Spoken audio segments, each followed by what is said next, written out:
Forgive people even if they don't deserve it. ഇന്ന് സംസാരിക്കാൻ പോകുന്ന സബ്ജക്റ്റ് എന്ന് പറയുന്നത് കുറച്ച് ഹാർഡായിട്ടുള്ള കാര്യമാണ്. ഇതെല്ലാവർക്കും സാധിക്കുമെന്ന് എനിക്കറിയില്ല.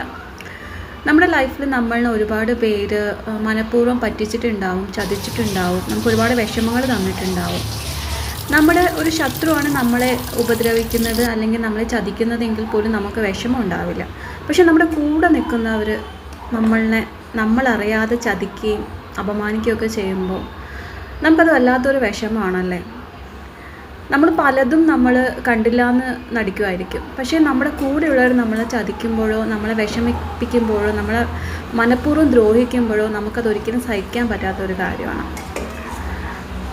അപ്പോൾ ഈ ഫോർഗീവ്നെസ് എന്ന് പറയുന്നത് ശരിക്കും പറഞ്ഞാൽ അത് നമുക്ക് സാധിക്കുമെന്ന് അറിയില്ല. നമ്മൾ അത്രയും വിഷമിച്ച ഒരാളോട് നമ്മൾ എങ്ങനെയാണ് ക്ഷമിക്കാമെന്ന് അറിയില്ല. പക്ഷേ നമ്മളത് ക്ഷമിച്ചേ പറ്റൂ. നമ്മൾ ഫോർഗീവ് ചെയ്യുന്നത് ശരിക്കും പറഞ്ഞാൽ അത് അവർക്ക് വേണ്ടിയിട്ടല്ല, നമ്മുടെ മനസ്സമാധാനത്തിന് വേണ്ടിയാണ്. അപ്പോൾ ഡേ 7 ഇന്ന് ഞാൻ സംസാരിക്കാൻ പോകുന്ന വിഷയം കുറച്ച് ഹാർഡായിട്ടുള്ള കാര്യമാണ്.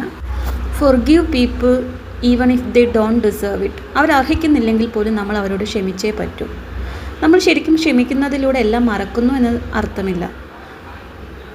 അവർ ചെയ്ത ദ്രോഹം എന്തു തന്നെ ആയാലും ചിലപ്പോൾ നമ്മൾ ഒരുപാട് സ്നേഹിക്കുന്ന ആളായിരിക്കും നമ്മളെ ചതിക്കുന്നത്, നമ്മുടെ സ്വന്തമാണെന്ന് കരുതുന്ന ആളായിരിക്കും നമ്മളെ ചതിക്കുന്നത്. ആയിക്കൊള്ളട്ടെ, നമ്മൾ അവരോട് ക്ഷമിക്കുക എന്നതുള്ളത് വലിയ കാര്യമാണ്. കാരണം അത് നമ്മുടെ മനസ്സമാധാനത്തിന് വലിയ ഇമ്പോർട്ടൻസ് ആണ്.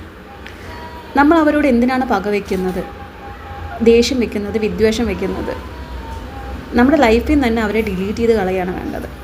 അങ്ങനെ ഒരാളെ ഞാൻ പരിചയപ്പെട്ടെന്നോ അങ്ങനെ ഒരാൾ എൻ്റെ ലൈഫിലുണ്ടായിരുന്നോ എന്നത് പൂർണ്ണമായും മറക്കുക എന്നത് അത് അത്രയ്ക്ക് എളുപ്പമുള്ള കാര്യമല്ല. പക്ഷെ നമ്മൾ അങ്ങനെ ചെയ്തേ പറ്റൂ. എന്തെന്ന് വെച്ചാൽ നമുക്ക് മനസ്സമാധാനം വേണ്ടേ.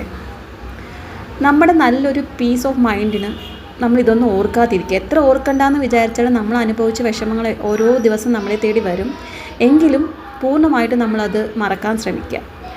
ഞാൻ മറക്കാൻ ശ്രമിക്കുന്നത് എങ്ങനെയാണെന്ന് വെച്ച് കഴിഞ്ഞാൽ ഞാൻ ഒരുപാട് നല്ല പുസ്തകങ്ങൾ വായിക്കും, അതിലെ നല്ല കാര്യങ്ങൾ ഉൾക്കൊള്ളാൻ ശ്രമിക്കും. പിന്നെ വീണ്ടും വീണ്ടും സങ്കടങ്ങളായിട്ട് വരുമെങ്കിലും അതൊക്കെ ഓക്കെ, ഞാൻ നിങ്ങളോട് ക്ഷമിച്ചിരിക്കുന്നു എന്ന് സ്വയം പറയും. അവർ ചെയ്ത ചതിയും വഞ്ചനയും നമുക്ക് ഓർമ്മയുണ്ടെങ്കിൽ പോലും ഞാൻ നിങ്ങളോട് ക്ഷമിച്ചിരിക്കുന്നു എന്ന് സ്വയം പറയും. എന്നിട്ട് അവരെക്കുറിച്ച് ഓർക്കാതിരിക്കും. ഇങ്ങനെ ഒരാളെ ഞാൻ ജീവിതത്തിൽ പരിചയപ്പെട്ടിട്ടില്ല, ഇങ്ങനെ ഒരാൾ എൻ്റെ ആരുമായിരുന്നില്ല എന്ന് ചിന്തിക്കും. അങ്ങനെ ചിന്തിക്കുമ്പോഴും അവരുടെ ഓർമ്മ വരും എന്നുള്ളത് സത്യമാണ്. പക്ഷേ എനിക്ക് തോന്നുന്നു കുറച്ച് കാലങ്ങൾ കഴിഞ്ഞാൽ നമ്മൾ പൂർണ്ണമായിട്ടും അതിൽ നിന്ന് പുറത്ത് വന്നേക്കും. അപ്പോൾ നിങ്ങളോട് ആരൊക്കെ എന്തൊക്കെ ചെയ്തിട്ടുണ്ടെങ്കിലും, എന്തൊക്കെ ചതി ചെയ്തിട്ടുണ്ടെങ്കിലും, വഞ്ചന ചെയ്തിട്ടുണ്ടെങ്കിലും, ദ്രോഹം ചെയ്തിട്ടുണ്ടെങ്കിലും അവരോടൊക്കെ ക്ഷമിക്കുക. അപ്പോൾ ഡേ 7 ഇത്രയേ ഉള്ളൂ. Bye bye.